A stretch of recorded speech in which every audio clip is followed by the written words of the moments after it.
درود پاک پڑھ لیجیے، اللہم صلی علی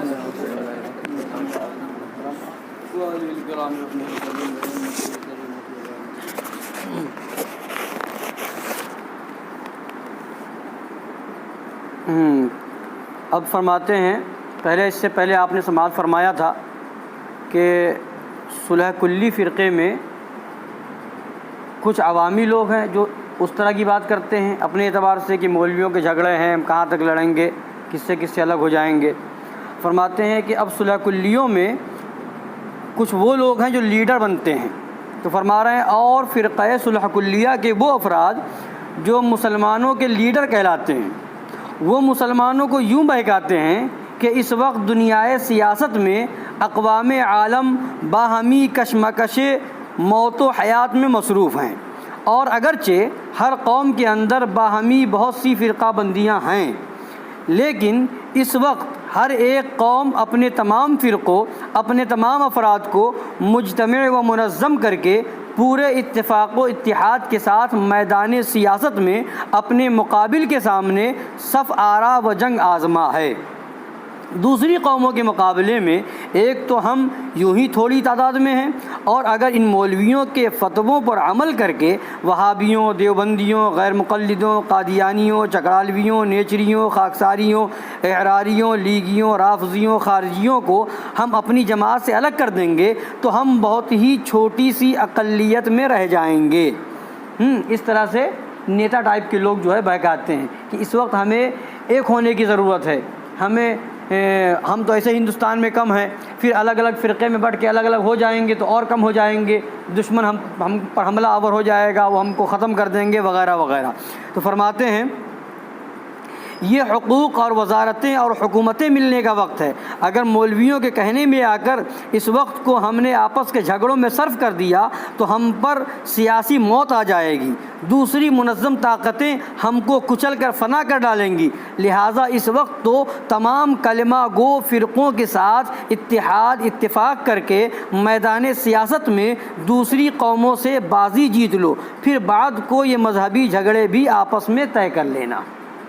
اس طرح کے نیتا لیڈر ٹائپ کے لوگ اس وقت بھی کہتے تھے، یہ اس وقت کی بات ہے جب پاکستان بننے کی بات تھی، تو اس طرح کی بات کر رہے تھے کہ ایک ہو جاؤ، وہابی دیوبندی مت دیکھو، سب ایک ہو جاؤ، اور اس کے بعد جب آپ ایک ہو جاؤ گے، اپنا ایک الگ ملک ہو جائے گا تو پھر جو ہے ہم آپس کے جھگڑوں کو سمجھ لیں گے، معاذ اللہ رب العالمین۔ اور آج بھی یہ نیتا ٹائپ کے لوگ اس طرح کی بات کرتے ہیں۔ تو فرماتے ہیں، آگے جواب سنیے، فرماتے ہیں در حقیقت ان صلح کلی لیڈروں نے سیاست کو مذہب سے ایک علیحدہ چیز ٹھہرا کر سادہ لو مسلمانوں کو اپنے دام مکر میں پھانس رکھا ہے، ورنہ مسلمانوں کا ایمان و قرآن تو اسے یہ بتاتا ہے کہ اس کی سچی اسلامی سیاست بھی اس کے سچے دین و مذہب ہی کا ایک شعبہ اور اسی کا جز ہے۔ سیاست جو ہے دین سے الگ نہیں ہے کہ دین سے الگ سمجھ کر کے کہ وہ ایک الگ چیز ہے، دین الگ چیز ہے، نہیں، جو صحیح سیاست ہے، اسلامی سیاست ہے، وہ دین ہی کا ایک حصہ ہے۔ کیا سرکار فاروق اعظم نے حکومت کی، کیا وہ سیاست نہیں تھی؟ سرکار صدیق اکبر کے زمانے میں وہ اسلامی سیاست نہیں تھی کیا؟ اور خلفائے راشدین کے زمانے میں جو سیاست تھی وہ کون سی سیاست تھی؟ کیا دین سے الگ تھی؟ دین کو الگ کر رکھا تھا؟ نہیں، دین ہی کا ایک حصہ ہے اسلامی سیاست۔ اب آگے سنیے، سچا مسلمان میدان سیاست میں پہنچ کر بھی پابندی احکام مذہب سے بے نیاز نہیں ہو جاتا۔ اللہ عز و جل فرماتا ہے، الیوم اکملت لکم دینکم واتممت علیکم نعمتی ورضیت لکم الاسلام دینا، یعنی میں نے آج تمہارے لیے تمہارا دین کامل کر دیا اور میں نے تم پر اپنی نعمت پوری کر دی اور میں نے تمہارے لیے اسلام کو دین پسند کیا۔ ان صلح کلی لیڈروں کا اس پر بھی ایمان نہیں کہ اللہ تبارک و تعالیٰ فرماتا ہے، کم من فئۃ قلیلۃ غلبت فئۃ کثیرۃ باذن اللہ واللہ مع الصابرین۔ خدا کا فرمان، ترجمہ سنیے، یعنی بہت مرتبہ ایسا ہوا ہے کہ چھوٹی چھوٹی جماعتیں اللہ کے حکم سے بڑے بڑے جتھوں پر غالب آئی ہیں اور اللہ صبر کرنے والوں کے ساتھ ہے۔ میدان بدر میں دیکھیے 313 تو تھے، اور وہ اسلحے اوزار بھی سب سب کے پاس نہیں، اور کافر ہزاروں کی تعداد میں، مگر پھر بھی اللہ نے کس کو غلبہ دیا؟ ایمان والوں کو۔ اور فرماتا ہے وَكَانَ حَقًّا عَلَيْنَا نَصْرُ الْمُؤْمِنِينَ، اور ہمارے ذمہ کرم پر ہے کامل ایمان والوں کی مدد فرمانا۔ اللہ نے ایمان والوں کی مدد کو اپنے ذمہ کرم پہ لے لیا ہے، پکے ایمان والے تو بنو، اللہ مدد فرمانے والا ہے۔ اور فرماتا ہے عز وعلا أَلَمْ تَرَ إِلَى الَّذِينَ تَوَلَّوْا قَوْمًا غَضِبَ اللَّهُ عَلَيْهِمْ مَا هُمْ مِنْكُمْ وَلَا مِنْهُمْ وَيَحْلِفُونَ عَلَى الْكَذِبِ وَهُمْ يَعْلَمُونَ۔ اے محبوب، کیا تم نے ان لوگوں کو نہ دیکھا جنہوں نے اس قوم سے دوستی کی جس پر اللہ نے غضب فرمایا؟ اے ایمان والو، یہ لوگ نہ تم میں سے ہیں نہ ان کھلے ہوئے کافروں میں سے، اور یہ لوگ جان بوجھ کر جھوٹی قسم کھاتے ہیں۔ پھر ایسے لوگوں کے رذائل و قبائح بیان فرما کر انہی کے حق میں اللہ عز و جل فرماتا ہے اولئک حزب الشیطان الا ان حزب الشیطان هم الخاسرون۔ یہ لوگ شیطان والے ہیں، سنتا ہے شیطان والے ہی ٹوٹا پانے والے ہیں۔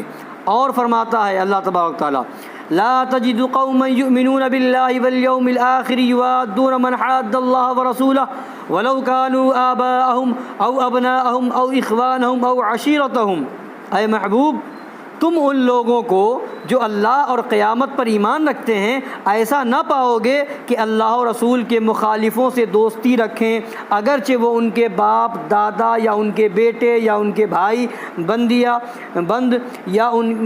یا ان کے قنبے قبیلے کے لوگ ہوں۔ پھر ان کے فضائل و مدائح بیان فرماتا ہے، اے ایمان والوں کی فضیلتیں بیان فرماتا ہے، فرما کر انہی کے حق میں فرماتا ہے اولئک حزب اللہ الا ان حزب اللہ هم المفلحون۔ یعنی یہ لوگ ایمان والے جو ہیں اللہ والے ہیں، سنتا ہے اللہ والے ہی مراد کو پہنچنے والے ہیں۔ اور فرماتا ہے تبارک شانہ وَمَن يُطِعِ اللَّهَ وَرَسُولَهُ وَيَخْشَ اللَّهَ وَيَتَّقِ فَأُولَٰئِكَ هُمُ الْفَائِزُونَ۔ اور جو اللہ اور اس کے رسول کی فرما برداری کرے اور اللہ سے ڈرے اور اس سے خشیت رکھے تو یہی لوگ کامیاب ہونے والے ہیں۔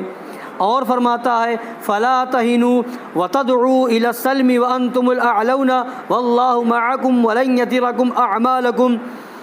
کیا ترجمہ سنیے، فرماتا ہے اللہ تبارک تعالیٰ تو اے ایمان والو، تم سست مت ہو اور کفاروں مشرکین و مرتدین کو صلح و اتحاد کی طرف مت بلاؤ، اور تم ہی غالب ہوگے اور اللہ تمہارے ساتھ ہے اور وہ تمہارے اعمال میں خسارہ ہرگز نہ دے گا۔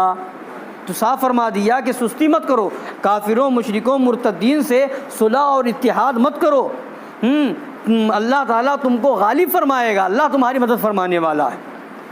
اتنی آیتیں بیان فرما دی۔ اب آگے فرماتے ہیں مسلمان کا ایمان قرآن و رحمان اور اس کے پیارے رسول ذیشان پر ہے جل جلالہ صلی اللہ تعالی علیہ وآلہ وسلم، اور وہ ایمان رکھتا ہے، مسلمان ایمان رکھتا ہے کہ الہی مدد اور خداوندی نصرت کا وعدہ صادقہ انہی لوگوں کے حق میں ہے جو بتوفیق اللہ تعالی مسلمان کامل الایمان متبع احکام شریعت ہوں۔